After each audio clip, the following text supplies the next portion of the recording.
Good evening, I'm Dan Burwood. Thanks for joining us. Israeli warplanes reduced buildings to rubble and sent people in the Gaza Strip scrambling for safety today as Israel steps up airstrikes on day 4 of its conflict with Hamas. It's in retaliation for a surprise and deadly attack by Hamas militants on Saturday. That multi-pronged assault marks the single deadliest day ever for Israel. More than 1,000 Israelis and almost 900 Palestinians have been killed. Israel says it's finally secured its border with Gaza. The territory is now under a total siege by Israel with a blockade of food, water, fuel, and medicine. Meanwhile, rockets continue to rain down on Israeli cities from the territory. A Vancouver man, a family and a community are grieving after learning a local man is among the hundreds killed in Israel. As Leanne Young tells us, 23-year-old Ben Mizrahi was attending a music festival when Hamas militants attacked. A somber scene at Vancouver's King David High School. They're remembering one of their own. Just gutted to hear this news. Ben was a much loved member of our community. He was a big brother to his siblings. He was very well liked by all his teachers. Messages of support cover the walls. Ben Mizrahi was killed in Israel over the weekend. He graduated in 2018. Involved in absolutely everything. If you look at any of our yearbooks, while Ben was here, he's pretty much on every page. He loved to do everything, and he was kind, really loved to help people, and he really loved Israel. That connection prompted him to move there after high school. But sadly, the 22-year-old's life was cut short. Over the weekend, Hamas militants attacked while he was at a music festival in southern Israel. We learned Saturday that he was missing. We were all hoping for the best, that he'd be found alive and safe. Mizrahi was killed along with hundreds of other young people. Chaplarosh is still in shock. His friend since high school is gone. He was full of life. That's kind of the one thing I remember about him is just, he was always smiling. He was always laughing. Always up for an adventure. A talented basketball player and a big brother to 3 siblings. Friends say Ben and his family have deep roots here. The Vancouver Jewish community is a very tight-knit community. It's very painful. We feel this loss very, very deeply. This neighbor, who's also a rabbi, held vigil with Ben's parents just before they flew to Israel to search for him. There's a state of shock. In fact, there's not something that you can't really speak about it even. There's just silence. The pit of worry brings about silence. Infeld says before Mizrahi's passing, his family heard he was using his skills as a military medic to help others. Since then, there's been an outpouring of support. I just want to send out a message to Mr. Mizrahi's family and friends that we stand with them, and we stand with Israel in the face of these awful attacks. And it is profoundly disturbing to all of us, and we're grieving with them today. The Mizrahi family are preparing now for Ben's funeral, scheduled for tomorrow. Leanne Young, CBC News, Vancouver. Palestinians who stand against Hamas are also concerned about their safety. Mohammed Fayed moved to Canada as a political refugee about 1.5 years ago. He had to leave his 2 children behind.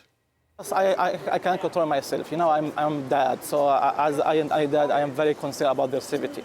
And I am very worried and fear that I'm going to lose them at any moment. And I wish my voice can reach to IRCC or government in Canada in order to just make anything for my kids, just to make sure they're still alive and make sure that if they can do any process for them to take him out from Gaza as soon as possible.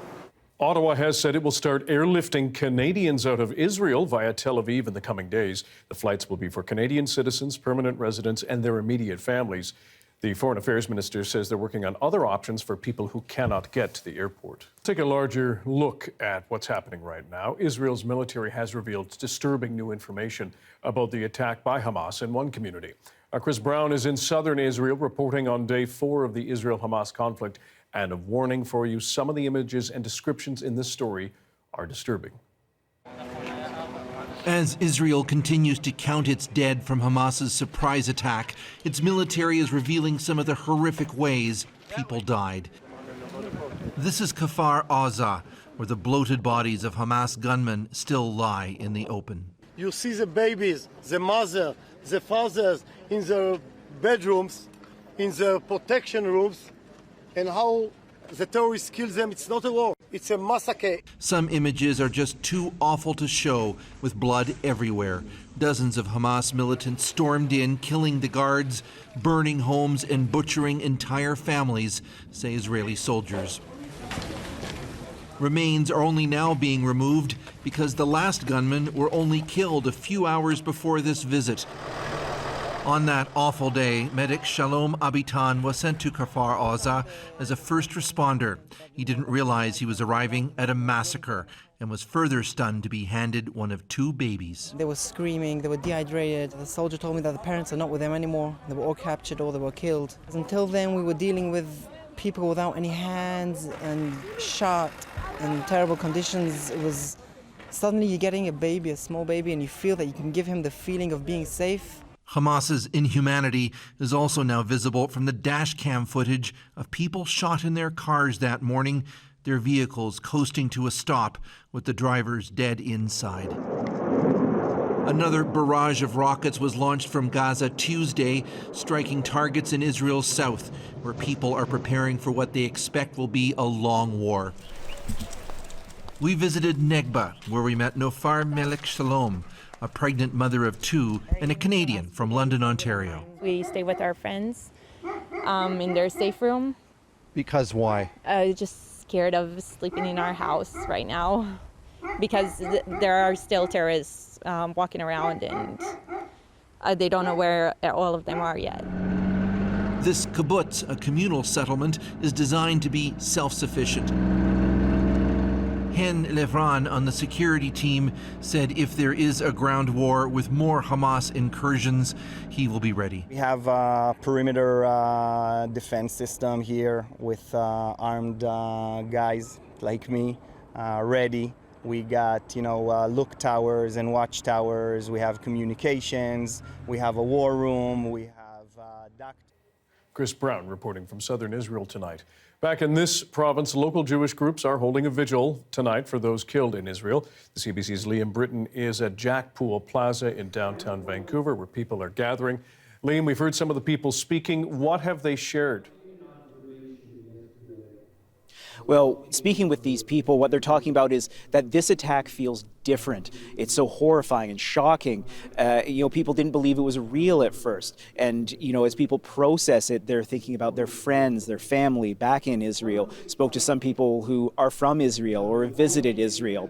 I spoke with Ezra Shankin. He's one of the organizers of today's event. He's with the Jewish Federation of Greater Vancouver. So it's not uncommon for us to have people here that are deeply connected to people over there. And one of the things that we've been observing over these last few days is just how interconnected folks are here and how much pain there is within our community. So yeah, the pain, the horror, the shock, people talking about their mental health and how they will come to grips with what has happened over the last few days and coming together for each other here in Vancouver. Liam, beyond what we heard from Ezra Shankin, what do organizers want the broader community to know? Do they have a message? Well, they have a message that they're trying to be here for each other. Israel is so far away that people do feel a little bit helpless. But, just look at this crowd. We're looking at several hundred people behind me here. People have come as far away from Vancouver Island, all across the Lower Mainland. There's a lot of fear in this community, but they're trying to be strong for each other. Not just fear about what's happened, but what may still happen as this conflict drags on, Dan.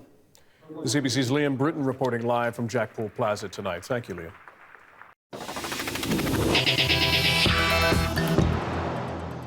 The conflict between Israelis and Palestinians has lasted for decades, both sides fighting for control of land, among other things, often resulting in death and violence. But for many here in Canada, it can be difficult to understand the nuance of this situation. For more, we're joined by Adil Iskander. He is an associate professor of global communication at Simon Fraser University.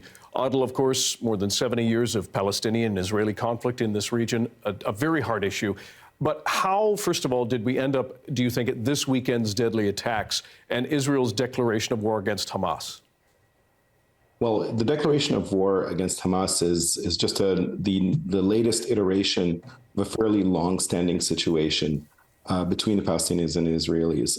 Unfortunately, Gaza has been under a 17-year siege, which is an extremely long time.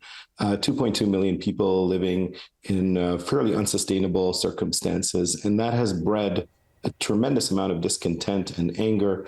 Many of them have been subjected to repeated attacks by Israel and conflict. And of course, many of the inhabitants of Gaza, I think most of your listeners may not know this already, are actually original indigenous communities from the areas across the border in Israel. So this has become, Gaza Strip has become a bit of an open air prison for a lot of the people who were displaced from southern areas that are now Israel. And so the disgruntlement is continuous. And of course, they're ruled and governed by Hamas. It has its own sort of radical ideological perspective. But as a resistance movement, it's gained a lot of support precisely because it stands up to Israel's repeated attacks. On October 7th, we have a significant escalation on the part of Hamas. But of course, it is in response to the conditions that exist inside Gaza. They're basically the product of a complete closure of the strip on the part of both the Israelis and the Egyptians. This is a very, very difficult situation to describe. And of course, now being exacerbated by a very, very, very, really kind of an outrageous response. Of course, I know that the attacks against Israelis, both civilians and military, were very jarring and very brazen and deeply heartbreaking. But the response has been really quite disproportionate in some regards. So we can get into that if you want. But during times of crisis, we know misinformation can often run rampant. What is the danger here, perhaps, when onlookers are trying to separate fact, fiction, and versions of truth that appear?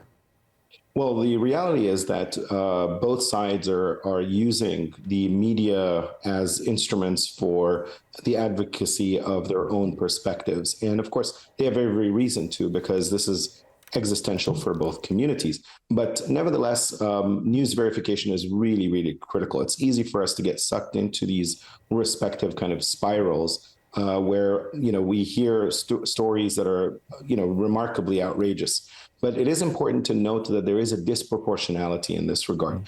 Yes, there was a substantial attack in Israel. The cost of life was really, really substantial in comparison to other Hamas attacks. But starting, looking at the numbers today, things have swung in the other direction quite substantially. Now we have about 260 children in Gaza who've been killed by Israeli bombardment, over 990 Palestinians killed, 10 medical centers destroyed, 48 schools, and almost 22,000 homes reduced to rubble. And this disproportionality is part of what has been the case for the last 17 years on the part of Palestinians living in Gaza. Adil, if I can just jump in, we're running a little short for time. We appreciate your time. Do you see any way out of this conflict that could lessen the deadly impact on civilians, particularly on both sides, whether it's an international force, whether it's Egypt opening its border with Gaza? Is there a way out of this, do you think? I think the only way forward to a cessation of violence is a rational discussion about a long-term solution for both Gaza and Palestinians that allow them to live outside of occupation so they can live at peace together, side by side, or in the same land for that matter. But this arrangement of complete enclosure and siege is unsustainable and inevitably will continue to reproduce these kinds of violent attacks. Adil Iskander, an associate professor of global communication at Simon Fraser University. Thanks for your time and your perspective today. Thank you so much.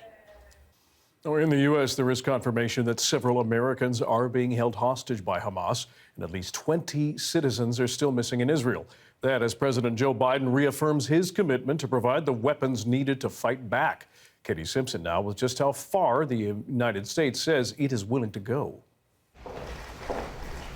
The U.S. president looked distraught and sounded angry, delivering his strongest condemnation of the violence yet. We must be crystal clear. We stand with Israel. Going into graphic detail, Joe Biden argued Israel has a duty to respond to the brutal attack. This was an act of sheer evil. Biden announced additional U.S. military support, including ammunition to replenish Israel's Iron Dome missile defense system, with the first plane load already on the ground. While back in Washington, focus remained on rescuing American captives. 23-year-old Hirsch Goldberg Poland is among the missing. His mother sharing the heartbreaking details of their last text message exchange. It said, "I'm sorry." And I took it to mean, I love you and I'm sorry because whatever is going to happen is going to cause you tremendous pain and worry. U.S. warships have now started arriving in the eastern Mediterranean, though their presence is concerning at least one NATO ally. What business does America's aircraft carrier have in Israel? What is it coming to do? Asked the Turkish president. It's going to hit all of Gaza, he said, and commit very serious massacres. But the U.S. National Security Advisor says the ships are about containing the conflict. To send a clear message of deterrence to other states or non-state actors that might seek to widen this war. Echoing the president, Jake Sullivan vowed unwavering support for Israel, making no public demands of restraint. And I'm not here to draw red lines or issue warnings or give lectures to anybody. The White House will ask Congress to prioritize additional spending packages for Israel. That can't happen until a new House Speaker is elected, which lawmakers hope is finally sorted out before the week is over. Katie Simpson, CBC News, Washington.